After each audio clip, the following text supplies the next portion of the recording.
نبی نے فرمایا مجلس میں بیٹھے ہوئے مسجد میں کہا کہ یہ جو دروازہ ہے نا اس سے ایک جنتی آنے والا ہے۔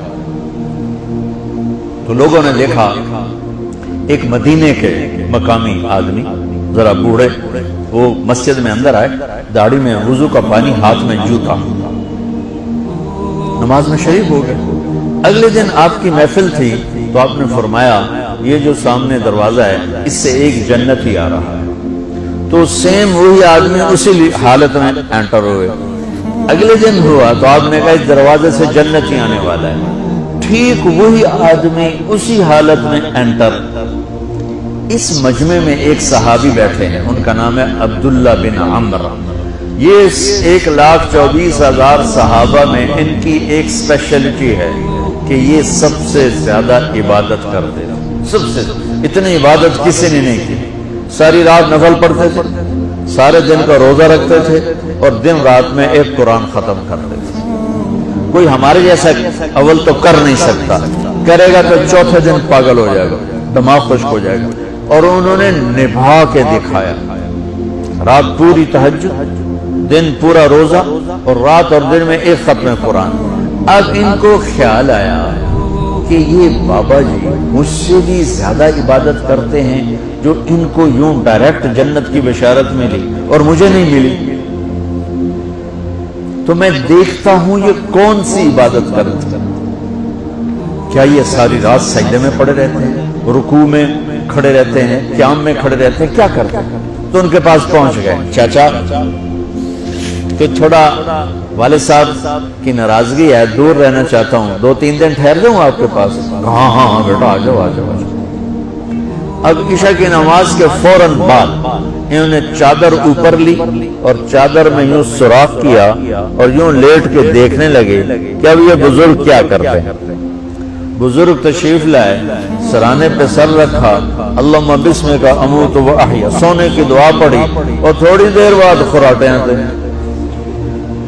وہ بڑے حیران ہوئے، بھئی میرا تو خیال ہے یہ ساری رات سجدہ کرے گا تو رو رو مسلح تر کر دے گا، یہ تو خراٹے چون جانے ہو جا رہے ہیں۔ اب وہ دیکھ رہے ہیں ابھی اٹھے گا ابھی اٹھے گا ابھی اٹھے گا، پھر انہوں نے کپڑا اتار دیا، ابھی سویا ہوا ہے۔ وہ فجر کی اذان پہ اٹھے اور ان کا دماغ چکر کھا گیا، بھئی اے کی بڑی تہجد دے 2 نفل بھی نہیں تو جنت دی بشارت 3 دن کٹھی۔ انہوں نے کہا کل دیکھوں گا، کل شاید کچھ اور کریں۔ اگلے دن آئے پھر اسی طرح یوں کر کے لیٹ گئے اور بزرگوں نے بھی یوں کیا اور بسمک اموت و احیا اور پورا کمرہ خراٹے آنا۔ وہ پھر پریشانی کب اٹھے گا کب اٹھے گا، فجر کی اذان پہ اٹھے تو اور ان کی حیرت بڑھ گئی، کہنے والا سچا، اس کے بات کو تو چیلنج ہو نہیں سکتا، وہ محمد مصطفیٰ ہیں، لیکن یہ چکر کیا ہے، یہ جنت مل کیسے رہی ہے؟ چلو ایک رات اور صحیح۔ تیسری رات آئے، یہ یوں لیٹے وہ یوں لیٹے، یہ دیکھتے رہے وہ سوتے رہے، حتیٰ کہ فجر کی اذان پہ آئے تو یہ نا پھٹ پڑے، کہنے لگے چاچا بات بتاؤں؟ کہنے کیا؟ کہ میری کوئی جھگڑا نہیں تھا ابا سے، میں نے 3 دن مسلسل تیرے بارے میں سنا جنتی آ رہا، 3 دن تجھے اللہ کے نبی نے بشارت دی جنتی ہے جنتی ہے جنتی ہے، لیکن میں اس بات پہ حیران ہوں تو ساری رات سوتا رہتا۔ اس زمانے میں منافق بھی تہجد نہیں چھوڑتے تھے، فرض نماز تو فرض نماز ہے، منافق بھی تہجد نہیں چھوڑتے تھے۔ تو کہنے لگے کیا کرتے ہو، ساری رات تو سوتے گزار دے گا، کیا کرتے ہو؟ کہنے لگے بھتیجے جو تو نے دیکھا ہے یہی کرتا ہوں۔ اب یہ پریشان ہے کہ اللہ کے نبی کی بات کو تو چیلنج ہو نہیں سکتا، اور جس کو بشارت دی ہے انہوں تو فٹ نظر نہیں آ رہی کہ کیسے 2 نفل آج کہ نیک لوگ تہجد نہیں چھوڑتے۔ تو کہنے لگے اچھا چلو اللہ نے ایسا ہی، اللہ کی مرضی، اللہ کے نبی کی مرضی۔ یہ 4 قدم چلے تو آپ سننا، کہا بھتیجے ادھر آؤ، کہا بیٹا ادھر آؤ، آ گئے۔ کہنے لگے اب تمہیں اصلی بات بتاؤ، اب تمہیں اندر کی بات بتاؤ۔ انہوں نے کہا کیا ہے کیا ہے؟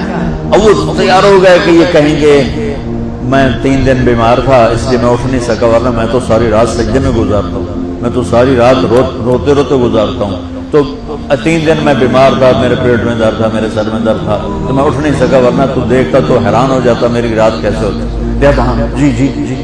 تو کہنے لگے مجھے دیکھو یہاں ہاتھ رکھا، یہ جو دل ہے نا، دل اس میں دنیا کی کسی انسان کی نفرت نہیں ہے، اور جب اللہ کسی کو کوئی رزق دیتا ہے تو مجھے کبھی حسد نہیں ہوا، مجھے خوشی ہوتی ہے۔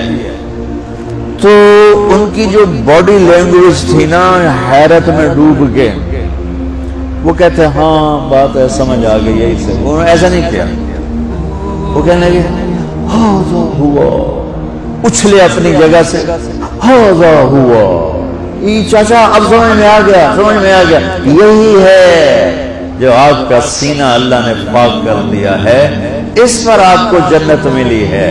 یہ صرف تہجد نفلاں تین سو کی نہیں لبدی، یہ جو آپ کا سینہ پاک ہے۔ اب پہلی حدیث کے ساتھ جوڑو، میرے نبی نے فرمایا میرے بیٹے انس، میری ایک عظیم الشان سنت ہے کہ اپنے دل کو دنیا کے انسانوں سے، میرے بچوں سنو، یہ نہیں فرمایا مسلمانوں سے دل صاف رکھ، فرمایا پوری دنیا کے انسانوں سے دل صاف رکھو۔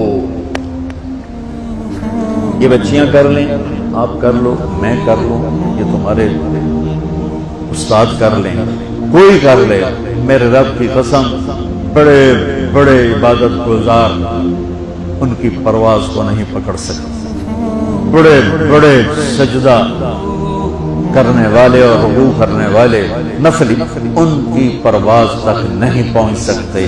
ایک اس وجہ سے کہ یہ عظیم الشان سنت ہے، ایک اس وجہ سے کہ اس کے کرنے والے بڑے تھوڑے ہیں، ایک اس وجہ سے کہ یہ مشکل بہت ہے کہ آدمی کو خود ذبح ہونا پڑتا ہے تب جا کر یہ چیز ہاتھ میں آتی ہے۔ ایسے نہیں ہے کہ تہجد کے لیے نیند قربان کر دی، ہم جماعت میں گئے 40 دن کے لیے تھوڑا روکا سوکا کھا لیا اور گھر کی جدائی برداشت کر لی، یہ پل پل کی موت ہے، پل پل کی عزت نفس پہ چھریاں ہیں، اور پھر یہ مسکرا کے چلتا ہے، یہ مقام اسے جبریل سے بھی اوپر لے جاتا ہے۔